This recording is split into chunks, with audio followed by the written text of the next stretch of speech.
Assalamualaikum warahmatullahi wabarakatuh. Waalaikumsalam warahmatullahi wabarakatuh. Sebelumnya mohon maaf pada adik sekalian, saya lambat masuk karena tadi siang ada urusan satu dan lain hal. Untuk itu saya serahkan kepada moderator dan kelompok yang akan melampirkan tugasnya yang dari minggu lalu. Silahkan mulai. Oke, baik. Terima kasih, Bapak. Oke, Assalamualaikum warahmatullahi wabarakatuh.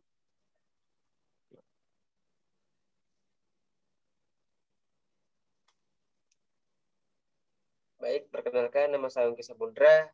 Di sini saya sebagai moderator dari kelompok 4. Kepada pemateri, saya persilahkan untuk memaparkan materinya. Oke, terima kasih moderator telah memberikan kesempatan kepada saya untuk membacakan materi. Saudari Gretsa bisa share screen. Menjadi pribadi resilient di tengah pandemi.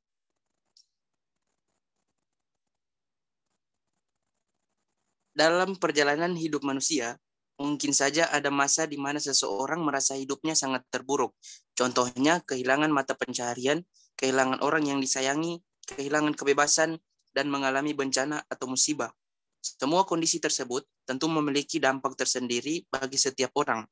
Ada individu yang mampu untuk bangkit dari keterpurukannya, dan ada juga individu yang tidak mampu bangkit hingga mengalami masalah kesehatan mental. Lanjut. Beberapa tokoh hebat yang kita ketahui juga banyak dihadapkan pada situasi sulit dalam perjalanan hidupnya, seperti ini. Membaca kisah hidup tokoh-tokoh tersebut dapat dikatakan bahwa mereka adalah beberapa contoh nyata dari individu yang mampu bangkit dari keterpurukan mereka. Dalam bidang ilmu psikologi, hal tersebut dikenal dengan istilah resiliensi. Bagaimana caranya untuk menjadi orang yang resilient dengan situasi saat ini? Salah satu caranya adalah dengan mengenali protective factor yang kita miliki. Protective factor merupakan istilah yang digunakan untuk menyebut faktor penyeimbang atau faktor yang melindungi individu dari faktor yang memunculkan risiko pada individu. Faktor ini bisa berasal dari dalam diri individu sendiri ataupun dari luar dari diri individu.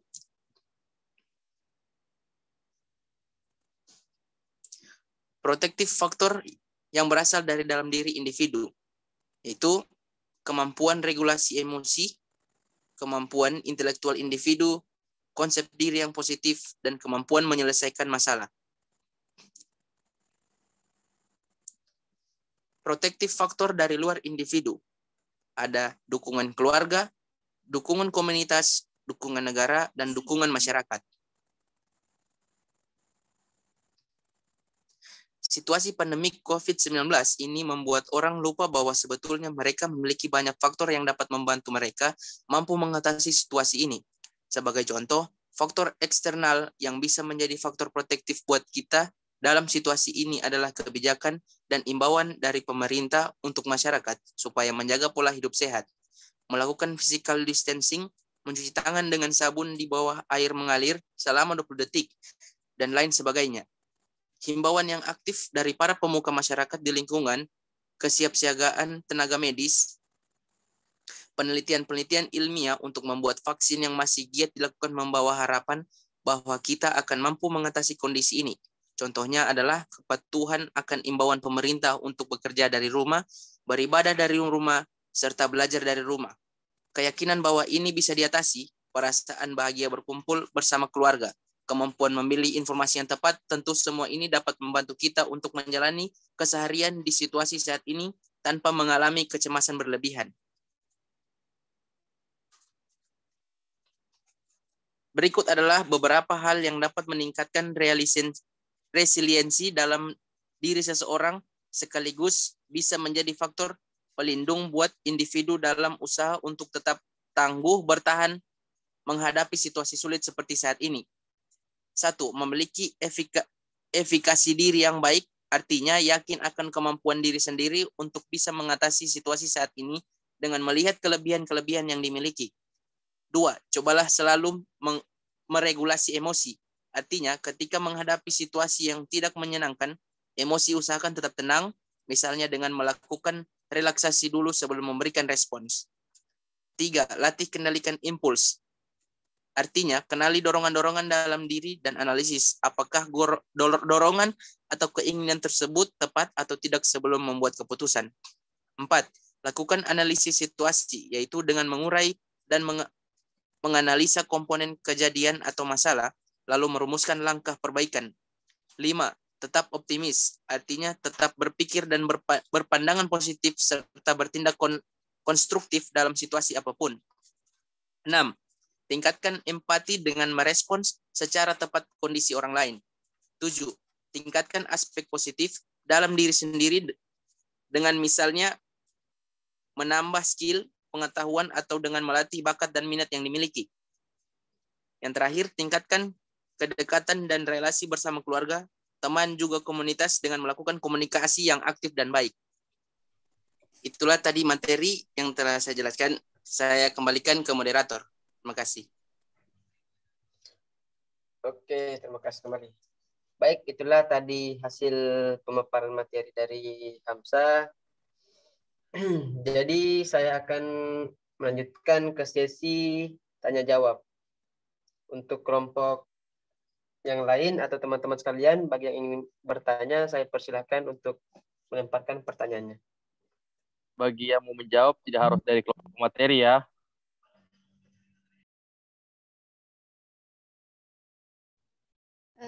Moderator, saya bertanya.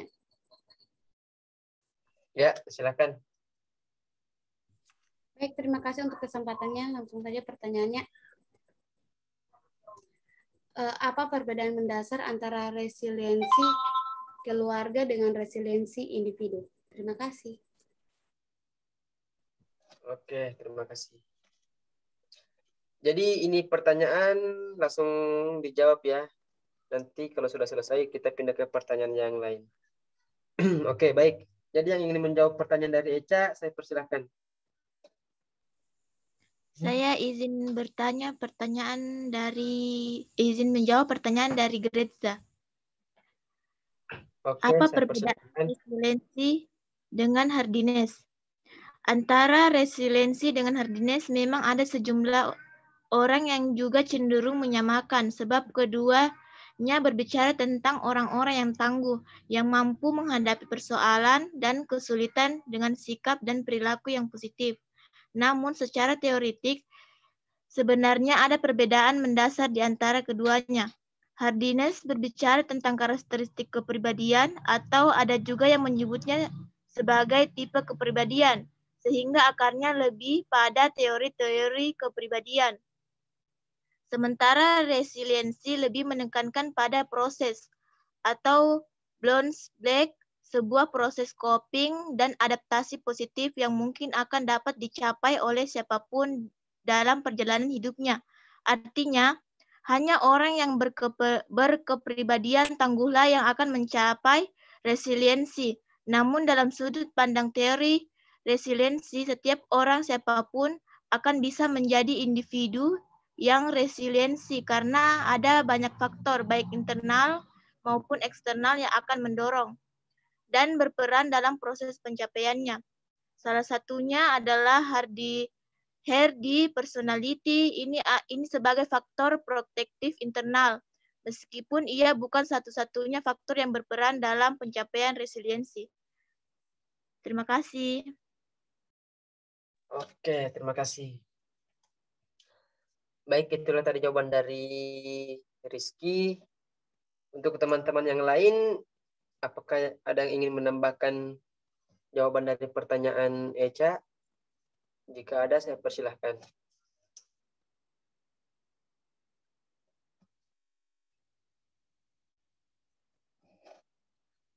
Baik, kalau memang tidak ada yang ingin menanggapi, saya kembalikan kepada Eca. Bagaimana, Eca?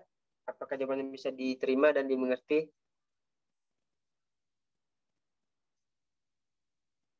Halo? Oke, terima kasih. Eca. Oke, baik. Kita lanjut ke pertanyaan yang kedua. Apakah ada yang ingin bertanya? Jika ada, saya persilahkan. Ongki, saya boleh bertanya? Oke, siap. Dipersilahkan. Silahkan mengajukan pertanyaannya. Perkenalkan, nama saya Ines Teresia Arisma Ngampah. Di sini saya akan bertanya, apa perbedaan mendasar antara resiliensi keluarga dengan resiliensi individu? Terima kasih.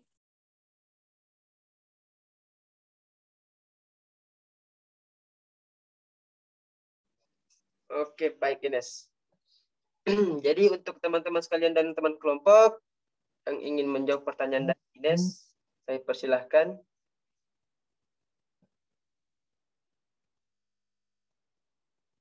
Boleh saya menjawab? Boleh. Saya persilahkan. Saya akan menjawab pertanyaan dari Ines tentang apa beda mendasar antara resiliensi keluarga dengan resiliensi individu. Tentang resiliensi keluarga, sepanjang pemahaman saya, letak beda mendasarnya dengan resiliensi individu adalah karena di dalam keluarga terdapat sejumlah individu yang saling berinteraksi antara satu dengan yang lain. Terima kasih. Oke, terima kasih. Untuk teman-teman yang lain, apakah ada yang ingin menanggapi pertanyaan dari dari Ines? Jika ada, saya persilahkan.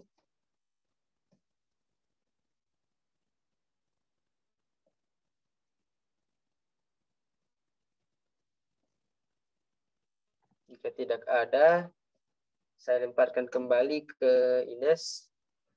Bagaimana mengenai jawaban dari Hamzah? Apakah bisa diterima dan dimengerti?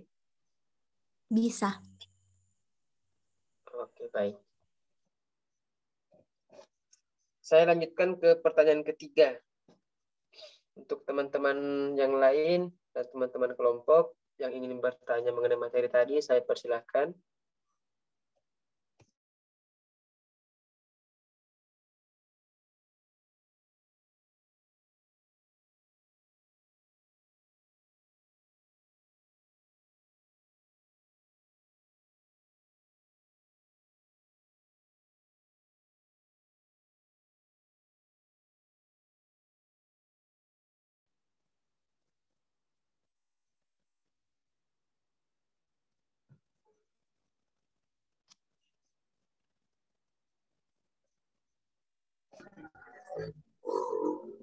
Baik. Teman-teman. Assalamualaikum warahmatullahi wabarakatuh. Ya, waalaikumsalam warahmatullahi wabarakatuh. Mohon maaf, saya on kamera soalnya jaringan lagi kurang bagus. Baik, langsung saja. Perkenalkan, nama saya. Saya ingin bertanya itu bagaimana cara mengatasi diri yang ingin revisi, namun rasanya sulit sekali. Baik, terima kasih. Mohon maaf, Ebi, mungkin pertanyaan bisa diulang. Soalnya teman-teman yang lain mungkin tidak kedengaran. Soalnya agak putus-putus tadi. Ebi? Baik, saya akan bertanya mengenai bagaimana cara mengatasi diri yang ingin resilient, namun rasanya sulit sekali. Baik, itu pertanyaan saya. Sekian dan terima kasih. Oke, baik. Terima kasih. Oke, baik teman-teman. Itulah pertanyaan tadi dari Ebi. Jadi jika ada yang ingin menanggapi, saya persilahkan. Saya boleh minta izin menjawab? Boleh, silahkan. Pertanyaan tadi, bagaimana cara mengatasi diri yang ingin resilient, namun rasanya sulit sekali. Pertama-tama kita mewaspadai pikiran kita, pola pikir kita sangat menentukan bagaimana emosi kita yang berujung pada bagaimana perilaku kita kemudian. Mengapa sulit mengatasi diri sendiri? Biasanya ini karena masih banyaknya pikiran negatif yang tanpa sengaja kita pertahankan. pikiran-pikiran ini tanpa disadari lalu menghalangi kita untuk berusaha. Sekian, terima kasih. Oke, baik. Terima kasih kembali. Boleh saya menambahkan jawaban? Boleh. Saya persilahkan.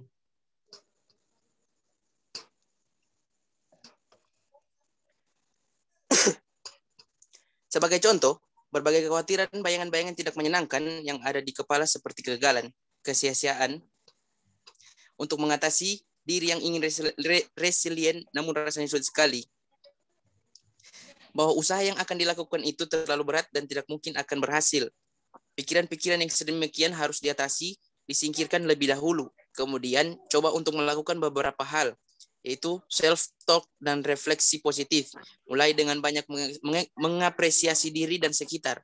Cari hal-hal baik yang ada di sekeliling untuk mengurangi kebiasaan untuk lebih banyak melihat yang bermasalah. 2. Membangun sugesti positif dalam diri. Misal bahwa tidak apa sesekali keliru, tidak sebaik orang lain, tidak apa sebagai manusia mengalami persoalan, tergantung konteks situasi yang sedang dihadapi. Terima kasih. Oke, baik. Terima kasih. Itulah sanggahan tadi dari Hamzah. Jadi ada 2 jawaban tadi. Bagaimana dengan saudari Feby? Apakah jawabannya bisa diterima? Atau ada sanggahan dari teman-teman yang lain yang ingin ditambahkan lagi?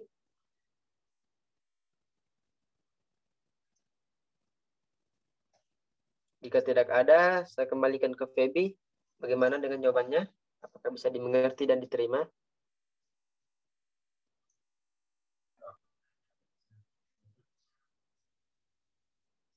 Bagaimana, saudari Feby?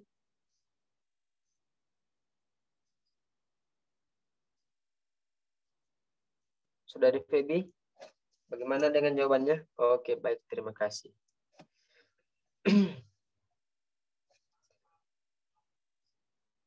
Baik, itulah tadi hasil presentasi dari kelompok 4. Dan kami tadi ada membuka 3 pertanyaan, dan pertanyaan semuanya alhamdulillah terjawab dengan baik. Jadi saya kembalikan kepada pemateri untuk membacakan kesimpulan dari hasil materi kami. Pada pemateri saya persilakan. Baiklah, terima kasih atas waktunya. Di sini saya akan membacakan kesimpulan dari materi kami. Dalam perjalanan hidup manusia, mungkin saja ada masa di mana seseorang merasa hidupnya sangat terpuruk. Ada individu yang mampu untuk bangkit dari keterpurukannya, dan ada juga individu yang tidak mampu bangkit hingga mengalami masalah kesehatan mental. Berikut adalah beberapa hal yang dapat meningkatkan resiliensi dalam diri seseorang, sekaligus bisa menjadi faktor pelindung buat individu dalam usaha untuk tetap tangguh bertahan menghadapi situasi sulit seperti ini. Yang pertama, memiliki efikasi diri yang baik. Yang kedua, cobalah selalu meregulasi emosi. Yang ketiga, latih kendalikan impuls. Yang keempat, lakukan analisis situasi. Yang kelima, tetap optimis. Yang keenam, tingkatkan empati. Yang ketujuh, tingkatkan aspek. Yang kedelapan, tingkatkan kedekatan dan relasi. Dengan menjadi pribadi yang resilient, kita menjadi lebih mampu beradaptasi dengan situasi sulit saat ini, mampu memikirkan langkah-langkah konkret untuk memproteksi diri kita dan keluarga, yang pada akhirnya memampukan bangsa ini menghadapi pandemi COVID-19. Baiklah,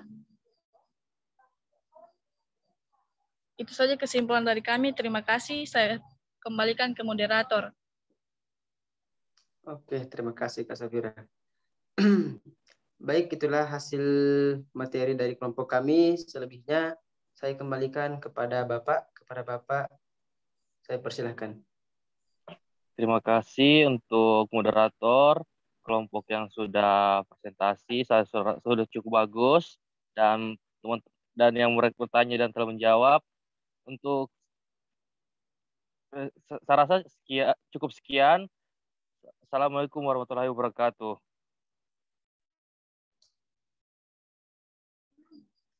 Waalaikumsalam. Waalaikumsalam warahmatullahi wabarakatuh. Terima kasih. Satu.